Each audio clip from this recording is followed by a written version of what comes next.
In this video, we'll look at using Python to issue SQL queries in order to make database changes. In the last video, we looked at issuing queries to get result sets, but there are other types of queries that will make changes to the database, specifically create table queries and insert table queries.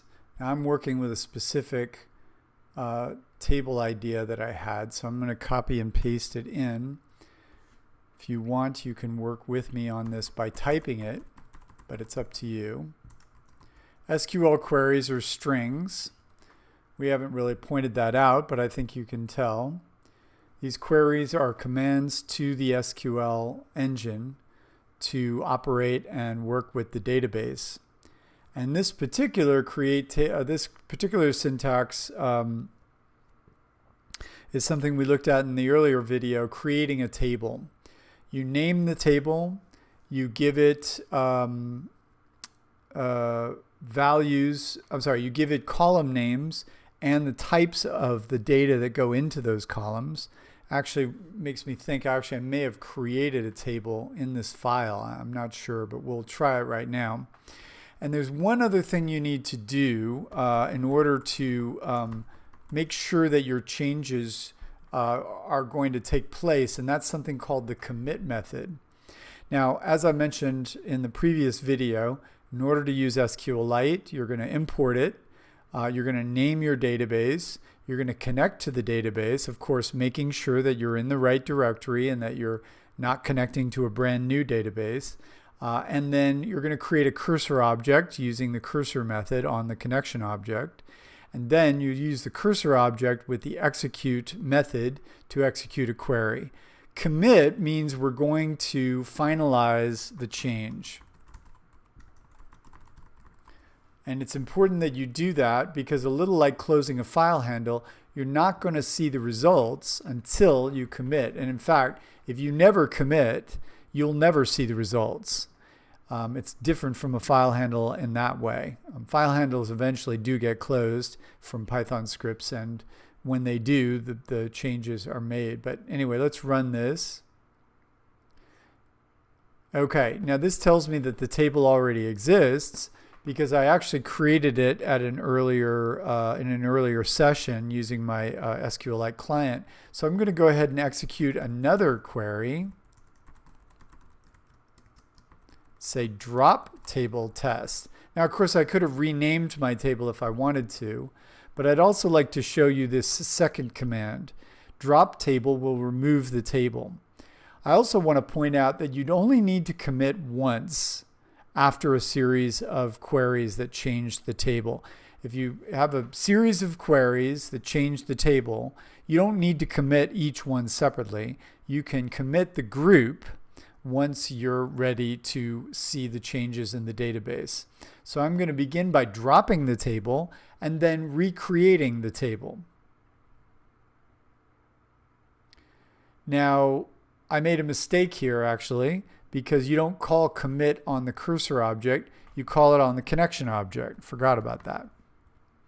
So this would now be correct, I believe, and we'll run it to confirm. And now I'm not seeing any results here because all I did was drop the table and recreate it. We're not seeing any results here yet.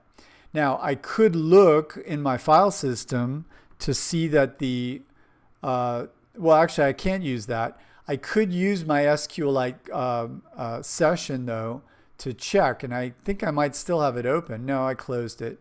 But I could use SQLite and open the file name, and then do tables and see my test table in there. Now, I created that earlier so I could show you the relationship between working with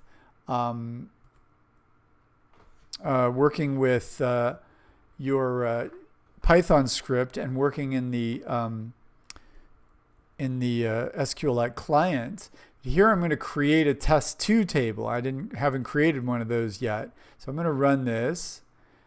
And I get no results because there was no error. And if I go back here now and I look at tables, I should see that test2 was added to the list of tables. So you can see that it's possible to use your SQLite client to verify what you've done in your Python script. And that can be really, really handy. As long as you understand what you're doing, it can be really, really handy to just verify that what you've done in your Python script actually existed and actually was accomplished. Of course, you're starting to see perhaps that there's this kind of layer between ourselves and the database where you don't get instant results and it's not always really easy to see what's going on. The client really helps us get visibility into what we're seeing. So I'm going to go ahead and drop the test2 table and create the test table again, although I guess I can't create the test table without dropping it. So I'm going to go ahead and drop both tables and then just recreate the test table because that's really all that I'm interested in. Let's see. Okay, now that hopefully I can look at my tables and see that test is there, but test2 is not there. And actually, I'm going to show you one other interesting problem or interesting command. It's possible that you try to drop a table that doesn't exist. And if you want to add to it an extra statement here, drop table if exists, you'll be able to drop the table only if it exists. If it doesn't exist, you won't get an error. The thing is, if I drop a table and then I try to drop it again, I'm going to get an error. This doesn't give me an error because I had just created the test table. But now that the test table is gone, if I run it again, I'm going to get an error. It says there is no such table, which makes sense because I asked it to drop a table that doesn't exist. So I can sort of fix this and make my drop table always never show me an error of this type by saying drop table if exists. And that's fine now. Whether it exists or not, the statement will run. If the table doesn't exist, it doesn't give an error. And if it does exist, it'll be dropped. So I can go ahead and use that throughout just to avoid the error of like, no, the table doesn't exist. So, okay, now I'm creating my table. I'm dropping it if it exists. I'm creating it again. And now I'd like to make changes to the table by inserting some data.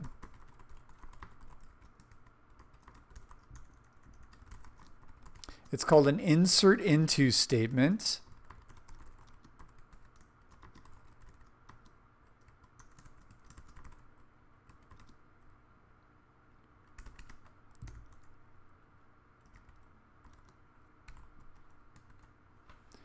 And it allows me to insert a row into the database.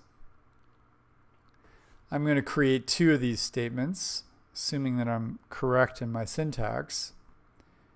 And I'll create a second row here.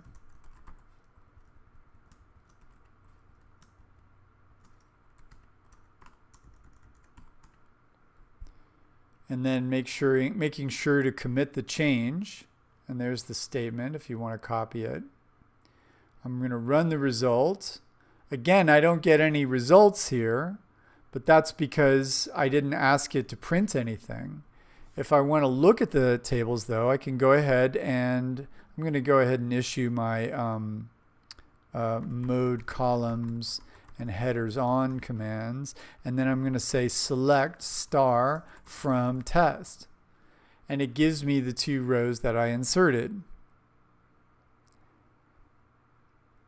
Now, inserting data using these SQL queries is all very well and good, but I want to point out that sometimes it can get very hairy because issuing a query in Python means issuing a query in terms of a string.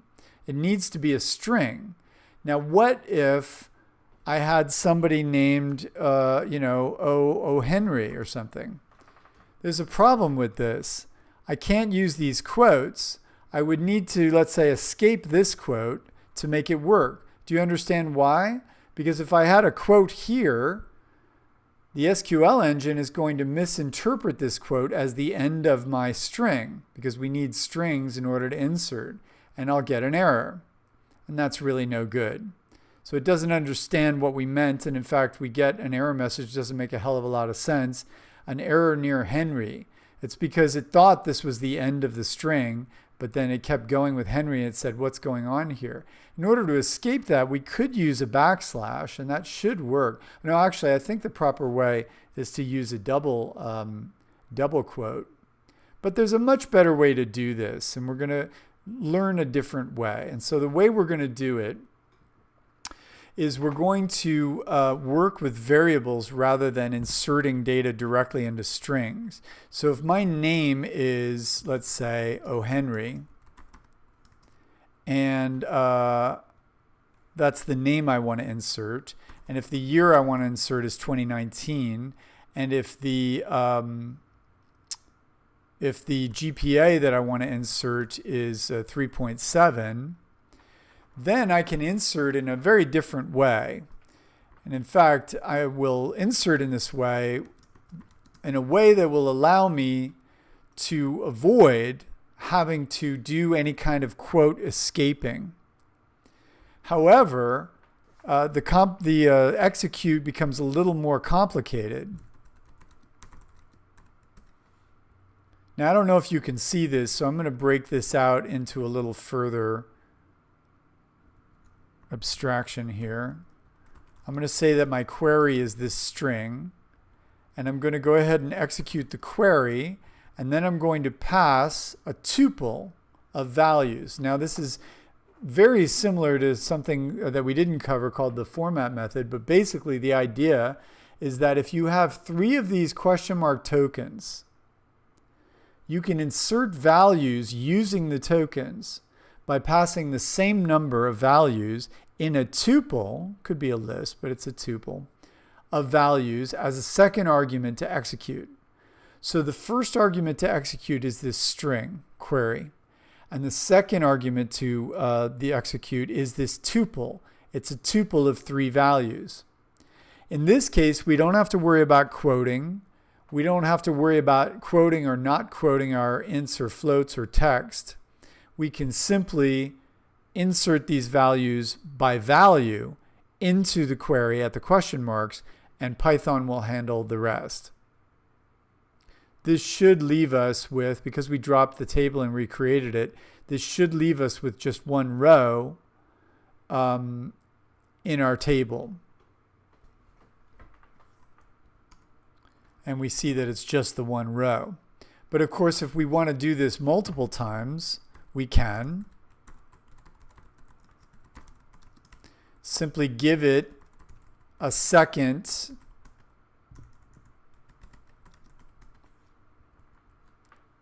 execute with the same query and new data. And you can see this also means that we don't have to repeat the query string. And if we commit that, and since we dropped the table, we should just see these 2 rows. We see that those 2 rows have been inserted. Again, remember, the reason we're not seeing the old rows that we inserted before is because we dropped the table, then created it, then inserted into it all in one program. So every time we do this, we're basically doing something called wipe and reload, which means that we're erasing what we did and starting over. And this is something of a best practice. It wouldn't be useful if you wanted to add more rows later and have them not erase the old rows. But it does work really well for our test purposes because it means we know we're starting from a blank slate by dropping the table first and then recreating it. So this is inserting, and I think this is all we need for this. Just want to make sure of that. And now you know how to make changes to the database both through create table, drop table, and insert into using your Python script.